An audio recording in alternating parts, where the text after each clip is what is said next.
Okay, this is a short video to go through the applications of perpetuities with recurrence and financial modelling in further maths. So firstly, what is a perpetuity? So a perpetuity is an annuity, so it's an investment where the amount that is made in the payment is equal to the interest that is earned each time period.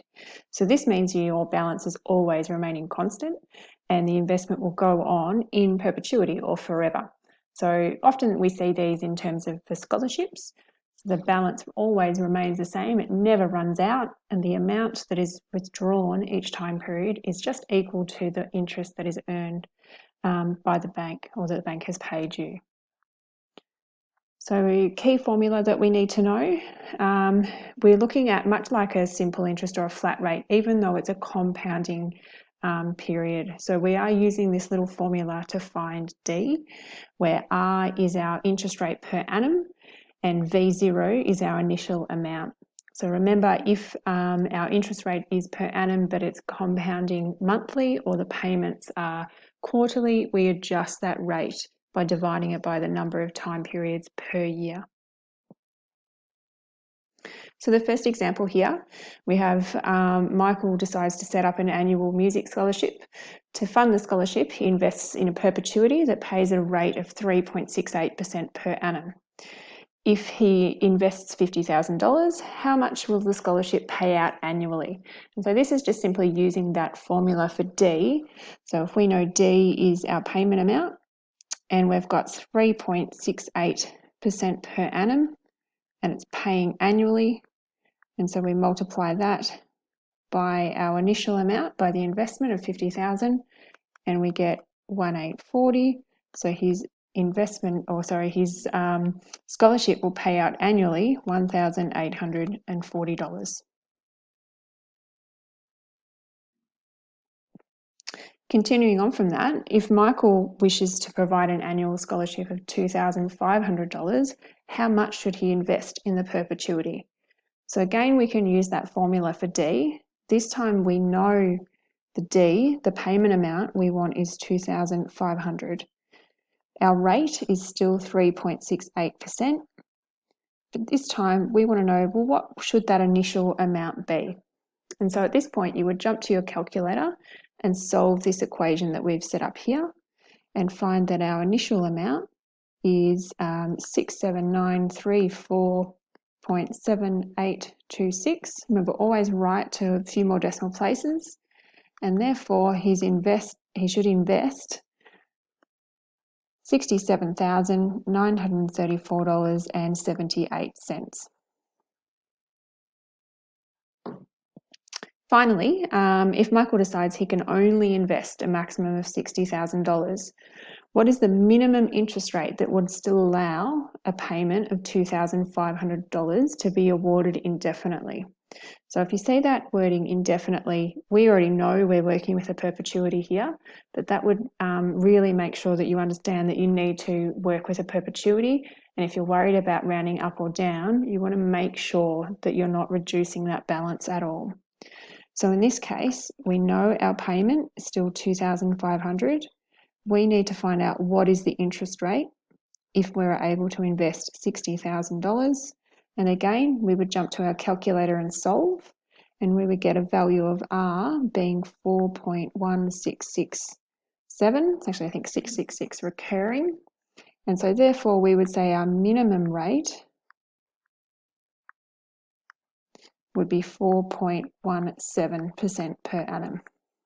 Now, normally we would give you a decimal place or a level of accuracy to round your answer to, but we'll just go to 2 decimal places here. So that's 3 examples using just the formula. Now what we're going to look at is how we use Finance Solver for perpetuities. Okay, so we are able to use Finance Solver as long as we remember these key things. That our principal value, the amount we invest, we're giving it to the bank, so we want to put that in as a negative value. Our future value will be the same as our principal value, the amount we invest. So there's no change there, but the difference is if I closed the account, I would get that money back. So my future value must be positive. And my payment, my PMT value, will be the amount of interest being earned each time period. It will be a positive because I'm getting that money out of the investment. I'm receiving a payment, not making one. Okay, so a couple of examples. The first one here, Hannah has realised she needs to start planning for her retirement. She's found a perpetuity account which will give her 4.2% per annum compounded monthly on her investment. If by retirement she wants to build a perpetuity of $750,000, how much will she receive each month? Okay, so the first job is to work out what information have I been given, which of the values for the finance solver. So when we're working with perpetuities, our value of N actually doesn't matter too much. So it's much like an interest-only loan. We're really just wanting to know what happens in one payment because we know that that will happen again and again and again, same thing every month or every time period. So we can just make N 1.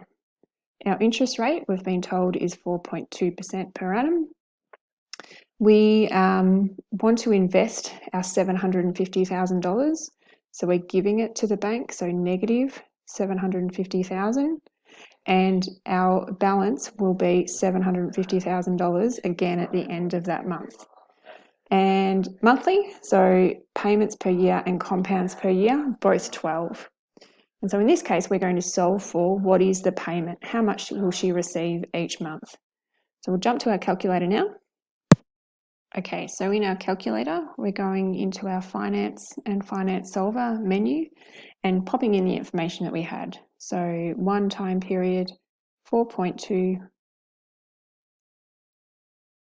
per annum. Our principal value starting with $750,000. We're going to come back to our PMT and solve there.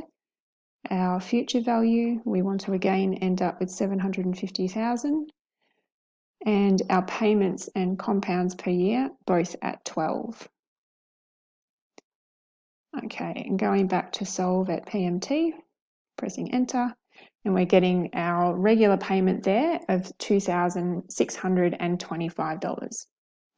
Okay, so as we said, 2,625, so therefore Hannah receives a regular monthly payment of $2,625.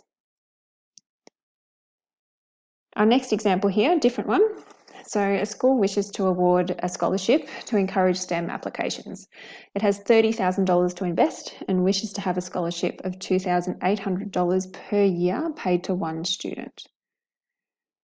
The money will be invested in a perpetuity. What rate of interest should the school need to look for to enable this scholarship to be paid indefinitely? Okay, so here we want to solve for our interest rate. Okay, that's what we're being asked for. So let's fill in what we can. Again, we're just going to use one payment to find out what's going on. We've got $30,000 to invest, so we're giving $30,000 to the bank, so a negative $30,000. We want a payment of $2,800. We want to get that money, so positive $2,800 for our payment.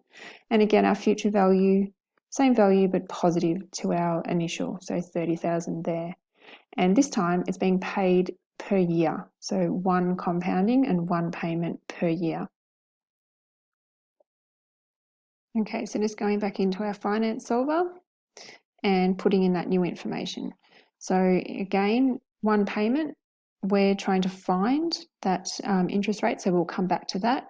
We've got a negative $30,000 investment. We want to receive $2,800 in our payment. Our balance will remain, so our future value at $30,000, and our payments and our compounds once a year. And so when we go back to our interest rate and hit enter to solve there, we get an interest rate of 9.333 recurring. Okay, so 9.33, and so we need an interest rate of 9.33% per annum. Okay, so they're the key things that you need to be able to do with the perpetuity. Remember, when you're reading a question, look for those key values. So what was the investment amount? What is the interest rate? What's the payment amount that we're trying to achieve? If you know 2 of those 3, you'll be able to solve for what's missing. You then need to decide, are you going to use the formula for D or are you going to use Finance Solver to find your answer?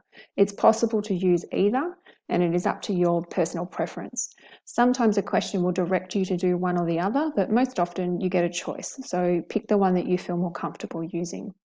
And then finally, before you move on, have you answered the question? Check your answer. Did it ask you for an interest rate? Is that what you found? Sometimes they give you a lot of information in these questions. And also just double check, does the answer sound reasonable for the values that you've got? And that can be hard to judge initially, but the more practice that you do, the more confident you'll feel that you have an idea of what types of values sound reasonable for what you're after. Okay, and that's it for today. Thanks, guys.